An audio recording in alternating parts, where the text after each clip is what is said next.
Selamat pagi anak-anak, kita jumpa lagi dalam cerita sekolah minggu untuk anak-anak pada pagi hari ini. Semua anak-anak sehat, semua anak-anak diberkati. Mari kita mendengarkan cerita pada pagi hari ini dengan penuh semangat, penuh sukacita, dan siap melakukannya di dalam kehidupan kita setiap hari. Tuhan Yesus memberkati. Dahulu kala di Tiongkok, hiduplah seorang petani yang rajin. Selain rajin, ia juga anak Tuhan sama seperti kalian. Ia mendengar Injil dari seorang misionaris yang datang ke desanya. Zaman dulu, belum ada pompa listrik, jadi setiap petani harus mengayuh pedal untuk mengalirkan air dari sungai ke sawah-sawah yang lebih tinggi. Petani yang rajin ini selalu mengayuh pedal setiap hari sebelum sarapan supaya sawahnya penuh air. Ia juga selalu menjaga sawahnya dari burung-burung yang hendak makan biji padi miliknya. Karena ia rajin, maka sawahnya menjadi sangat subur dan hasilnya pun melimpah. Selain petani yang rajin itu, di desa tinggal pula seorang petani yang malas. Ia selalu mengomel kalau tiba waktunya untuk mengayuh. Ia juga selalu tidur kalau menjaga padi. Akibatnya, sawahnya tidak subur dan hasilnya pun sedikit. Sawah si petani malas tepat berada di bawah sawah si petani rajin. Ia sangat iri pada petani rajin yang sawahnya sangat subur dan hasilnya berlimpah.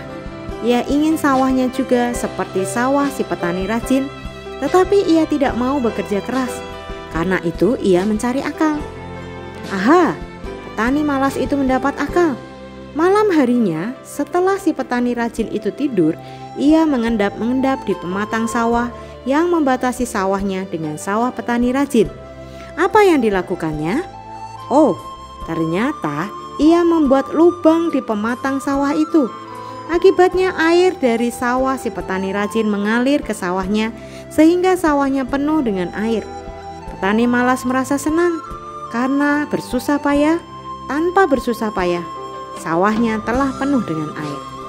Pagi harinya, ketika petani rajin itu tiba di sawahnya, ia sangat terkejut. Astaga, sawahnya kering kerontang. Ia pun menemukan lubang di pematang sawahnya dan sawah si petani malas telah penuh dengan air. Ia tahu, pastilah ini ulah si petani malas yang tidak ingin bersusah payah tapi ingin mendapatkan air. Tapi ia tidak marah. Ia menutup lubang itu lalu mengayuh lagi sehingga sawahnya pun penuh kembali. Setelah itu ia pun pergi sarapan. Siang harinya ia menjaga sawah dari burung-burung. Malam harinya petani malas itu kembali membuat lubang di pematang sawah supaya sawahnya kembali penuh dengan air. Esok paginya kembali petani yang rajin itu terkejut karena sawahnya kering lagi. Tapi lagi-lagi ia tidak marah. Ia kembali menutup lubang, lalu mengayuh air lagi ke sawahnya. Begitu seterusnya sehingga beberapa hari berlangsung. Si petani malas senang sekali karena sawahnya selalu penuh air tanpa perlu ia bekerja. Lama-kelamaan petani yang rajin itu mulai merasa susah. Bukan karena ulah petani malas, tetapi kalau setiap hari sawahnya kering, maka padinya tidak dapat tumbuh dengan baik dan ia tidak dapat panen. Ingin rasanya ia marah kepada petani malas itu, tetapi ia teringat akan firman Tuhan yang disampaikan Bapak misionaris. Janganlah kamu melawan orang yang berbuat jahat kepadamu, melainkan siapapun yang menampar pipi kananmu, berilah juga kepadanya pipi kirimu. Matius 5 ayat 39. Karena itu, ia hanya dapat berdoa kepada Tuhan. Akhirnya ia mendapatkan pemecahan masalah.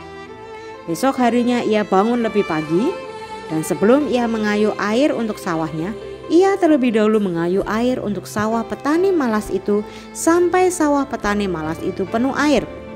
Setelah itu, barulah ia menutup lubang di pematang sawah dan mengayuh untuk sawahnya sendiri. Sesudah menyelesaikan semuanya, barulah ia sarapan pagi.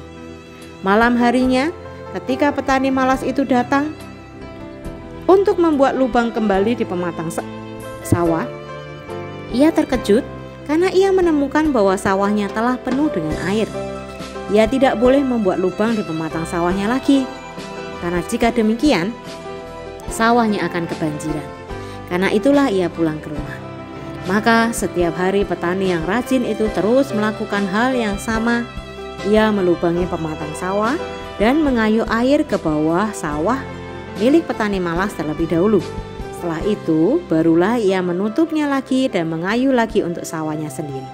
Ia melakukannya dengan sukacita karena ia ingat firman Tuhan. Karena dengan demikian kamu menjadi anak-anak Bapamu yang di sorga, yang menerbitkan matahari bagi orang-orang yang jahat dan orang yang baik, dan menurunkan hujan bagi orang-orang yang benar dan orang yang tidak benar.